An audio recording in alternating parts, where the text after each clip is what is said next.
Hello ជម្រាបសួរពុកម៉ែបងប្អូនអ្នកគ្នាថ្ងៃនេះមកប្រាប់ពីរបៀបផុសក្នុង page ជាទម្រង់ PE ដែលគេហៅថា Master Post អញ្ចឹងថ្ងៃនេះខ្ញុំមកប្រាប់ពីរបៀបថ្មីគឺថាផុសក្នុង tool អញ្ចឹងធ្វើការចូលមកកាន់ជ្រោមមកហើយសើចពាក្យថា S I M I L A T O L ហ្នឹងគឺ tool អ្នកនរពីក្នុង tool នេះអ្នកនរធ្វើការ select ចូលមកហើយចូលមកក៏យើងនឹងឃើញវាហ្នឹងចុចក្នុងនេះមកគឺក្នុង tool នេះគឺមានប្រព័ន្ធហ្នឹងណាគឺងាយហើយបើយើងចង់ផុសវីដេអូជាទម្រង់ PE ដូចជា Master Post នេះគាត់ចុចចូលមកកន្លែងនេះមកចូលថ្មីគឺវាមានទម្រង់ចឹងហើយអ្នកនរធ្វើការចុចមកចូលពាក្យថាតម្រូវឲ្យចូលអញ្ចឹងមកដល់កន្លែងនេះគឺយើងធ្វើការដាក់ជាមួយនឹងFacebook ដែលមាន page ក៏បានឬមួយក៏យើងអាចភ្ជាប់ជាមួយនឹង Gmail ដែលភ្ជាប់ជាមួយនឹង Facebook និង page ក៏បានដែរអញ្ចឹងដូចសម្រាប់ខ្ញុំគឺខ្ញុំភ្ជាប់ជាមួយនឹង Gmail អញ្ចឹងយើងធ្វើការរើសជាមួយនឹង Gmail មួយណាដែលអ្នកនរចង់ភ្ជាប់មកដូចខ្ញុំភ្ជាប់ជាមួយនឹង Gmail មួយនេះ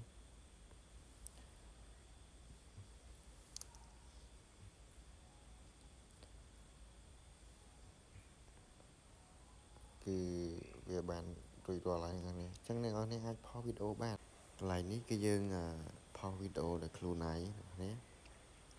ហើយកន្លែងនេះគឺយើង copy វីដេអូ copy link វីដេអូគេយកមកផុសហ្នឹងហើយកន្លែងនេះគឺយើងផុសវីដេអូខ្លួនឯងដែលយើងចង់ផុសហ្នឹងហើយអញ្ចឹងខ្ញុំនឹងប្រាប់ពីរបៀបផុសវីដេអូខ្លួនឯងមុនហ្នឹងហើយចាំប្រាប់ពីរបៀប copy វីដេអូគេមកផុសតាមក្រោយធ្វើការចូលមកកាន់វីដេអូ carousel ហ្នឹងមកហើយចុចមកកន្លែងនេះដល់ហើយ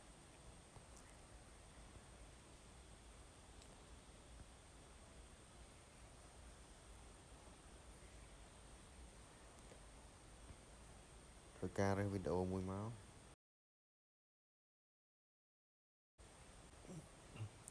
ធ្វើការចុចបន្ទប់ឡើងហ្នឹងហើយគឺវាចេញបែបនេះណាអញ្ចឹងយើងធ្វើការរើសវាមួយមកចុចយកមួយណាក៏បានដែរធ្វើការរើសជាមួយនឹង page យើងធ្វើការរើសជាមួយនឹង page បើយើងចង់ផុសហ្នឹងចុច select វាមកខ្ញុំបានដាក់ចំណងជើងអីញ៉ៃទេខ្ញុំគ្រាន់តែធ្វើឲ្យអ្នកនរគ្នាមើលហើយធ្វើការជ្រើសរើស like page ហើយកន្លែងនេះគឺកន្លែងដាក់រូបហ្នឹងហើយដាក់រូប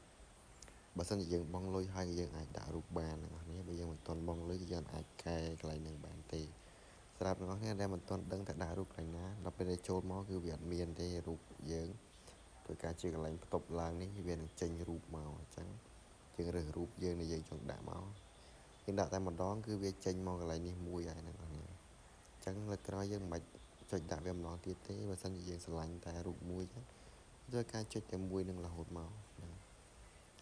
ហើយធ្វើការចុចកន្លែងបោះពុម្ពផ្សាយហ្នឹងរួចជាការស្រេចបាទ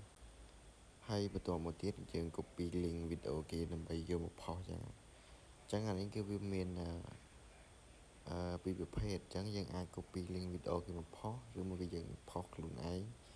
បានអញ្ចឹងដូចខ្ញុំបានបង្ហាញដូចមកហើយអញ្ចឹងណាហើយសម្រាប់ការយកវីដេអូគេមកផុសគឺអត់ពិបាកទេណា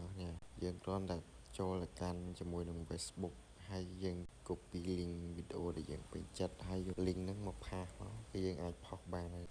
ហើយអ្នកនរគ្នាចង់យកវីដេអូគេមួយណាផុសអ្នកនរគ្រាន់តែចុចកន្លែង share នេះមកហើយធ្វើការចុច copy link នេះមកហើយនេះគឺកន្លែងនេះគឺសម្រាប់យើង copy វីដេអូគេមកផុសអញ្ចឹងបើយើងអត់មានវីដេអូកន្លែងយើងអាច copy វីដេអូគេមកផុសបានអ្នកនរចូលមកអញ្ចឹងហើយយើងដាក់QR ដែលយើង copy មិញហ្នឹង link ដែលយើង copy មិញហ្នឹងចូលមកផាសវាមក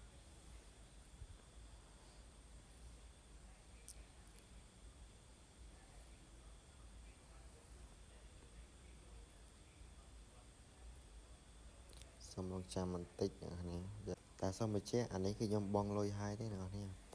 បើសិនជាអ្នកមិនទាន់បងលុយគឺគាត់អាចផុសបានមួយថ្ងៃតែមួយវីដេអូទេតែបើគាត់បងលុយហើយគឺអាចផុសបាន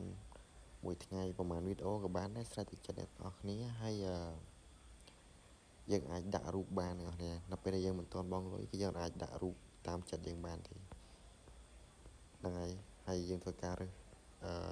ផ្ទាំងមួយណាក៏បានដែរហើយជ្រើសរើស page មួយដែលយើងចង់ផុសមកហើយដាក់ចំណងជើងមកអ្នកនរអានេះខ្ញុំគ្រាន់តែធ្វើឲ្យអ្នកនរគ្នាមើលទេ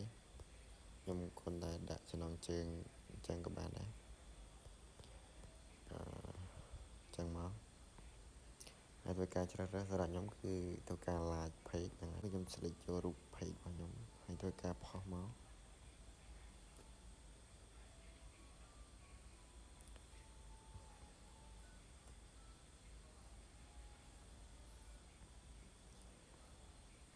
គឺវាងាយស្រួលខ្លាំងមែនទេអ្នកនរគ្នាសម្រាប់យើងផុសឲ្យវាមិនងាយនឹងខូច page យើងទេអ្នកនរគ្នាមិនដូច app ឬមួយកម្មវិធីផ្សេងៗនេះយើងផុស free ហើយវាធ្វើឲ្យខូច page ខូច Facebook យើងទេអញ្ចឹងអ្នកនរអាចផុសបានអ្នកនរគាត់តែចំណាយលុយត្រឹមតែ$1ជាងតែប៉ុណ្ណោះអ្នកនរហើយយើងអាចផុសបានមួយខែពេញហ្នឹងហើយអូខេគឺជោគជ័យហើយខ្ញុំសង្ឃឹមថាអ្នកនរគ្នាយល់ហើយវីដេអូនេះក៏ជានាទីបញ្ចប់ដែរជម្រាបលាបាយបាយ